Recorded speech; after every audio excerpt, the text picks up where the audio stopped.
जरूरी सूचना है आप सभी स्टूडेंट्स के लिए, स्टडी फॉर सिविल सर्विसेज का Android app Google play store में आ चुका है, उसको प्लीज तुरंत इंस्टॉल कर लीजिए। और अगर आप स्टडी फॉर सिविल सर्विसेज के सिर्फ ऐप से कोई भी कोर्स, कोई भी पीडीएफ परचेज करते हैं तो उसमें अप्लाई कूपन, अगर आप ज्ञान सर जो है आप उसमें अप्लाई करते हैं, ये कूपन कोड है, तो उसमें 20% फीस तुरंत माफ हो जाएगी, मतलब 20% डिस्काउंट तुरंत उसमें लग जाएगा।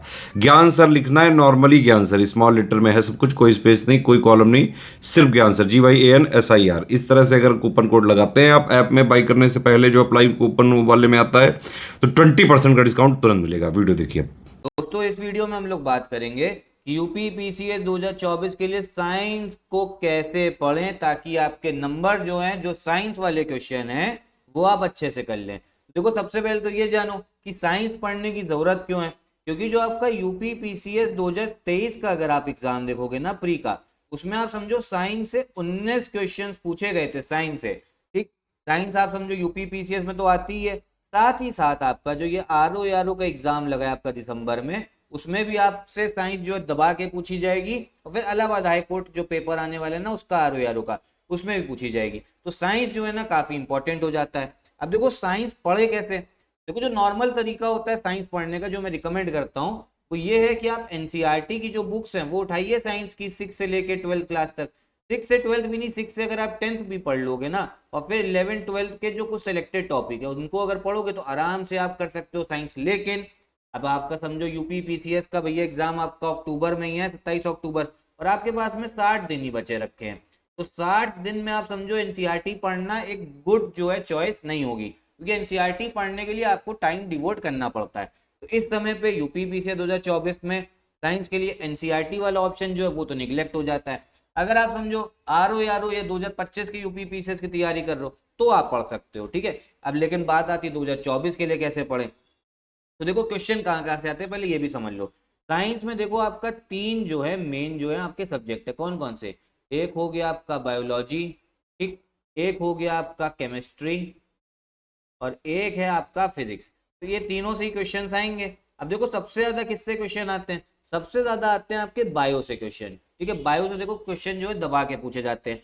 उसके बाद क्या होता है, केमिस्ट्री से आते हैं, पहला नंबर जो है वो बायोलॉजी का है, दूसरा केमिस्ट्री का है, तीसरा फिजिक्स का है। लेकिन कई बार ऐसा भी हो जाता है कि भैया फिजिक्स जो है वो दूसरे नंबर पे आ गया, मतलब बायोलॉजी के बाद में सबसे ज्यादा क्वेश्चन फिजिक्स से पूछे गए, फिर केमिस्ट्री से। तो ये दोनों ना ये आगे पीछे चलता रहता है। तो भैया मेन चीज ये आपको सबसे ज्यादा ध्यान देना है, बायो पे, फिर केमिस्ट्री पे, फिर फिजिक्स पे। अब लेकिन पढ़े कैसे। देखो इस समय पे ना आपको जो है मेन जो फैक्चुअल चीजें है ना वो पढ़ने की आपको जरूरत है। और आपको इस समय पे एक जो और इम्पोर्टेंट चीज है वो है पीवाईक्यू। अगर आप साइंस के पीवाईक्यू भी लगाइए, क्योंकि आपको इससे पता लगेगा कि कौन कौन से टॉपिक जो है पूछे जा रहे हैं, कैसे पूछा जा रहा है, क्वेश्चन कैसे पूछा जा रहा है। ठीक है, यूपीपीएससी के जितने भी आपके पीवाईक्यू है ना वो आप लगा सकते हैं साइंस के।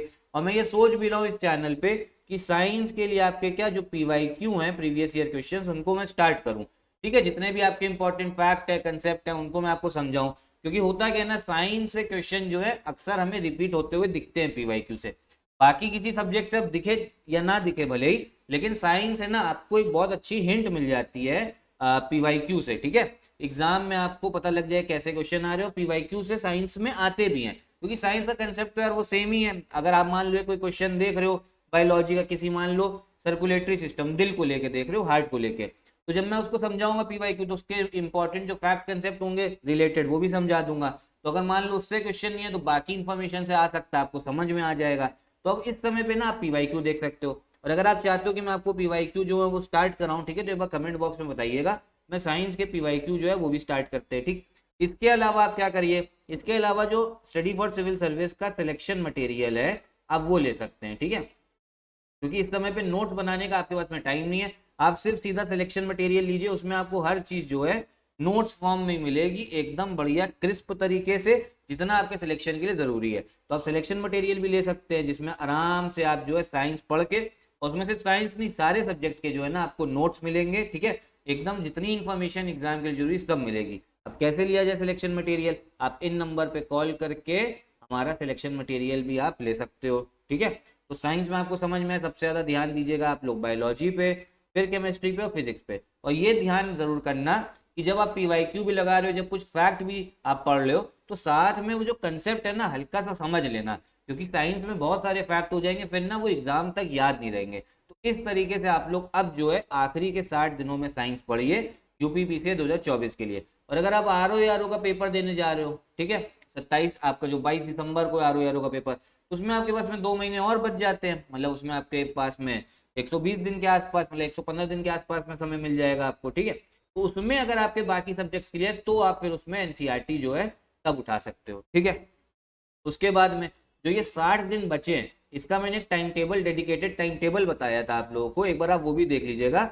अब साइंस क्या करनी है आपको, देखो एक चीज मैं आपको बता रहा हूँ, साइंस जो है वो आपको डेली पढ़नी है, उसमें मैंने बताया भी था, क्योंकि साइंस ऐसी चीज है ना आखिरी में नहीं हो पाती।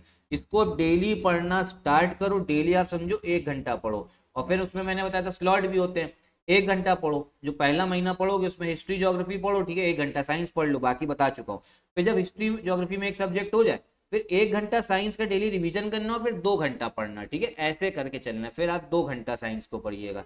मतलब कुल मिला के मतलब ये है, अगर वीडियो नहीं देखी है वो वाली, तो डेली जो है साइंस पढ़नी है 1 घंटा, 1 महीना हो जाए, ठीक है, 1 घंटा आपने पढ़ लिया, फिर क्या करना है, फिर जब अगला महीना आए, जो अगले 30 दिन आए ना, उसमें 2-2, 3-3 घंटा पढ़ना है और 1 घंटा डेली रिवाइज करना है साइंस को, तब जाके ना इस समय पे साइंस आपका हो पाएगा। और इस तरीके से चलोगे ना आराम से हो जाएगा। सिलेक्शन मटेरियल अगर आप फॉलो करेंगे तो बढ़िया तरीके से आपके साइंस के जितने भी फैक्ट होंगे, कंसेप्ट होंगे, वो क्लियर हो जाएंगे।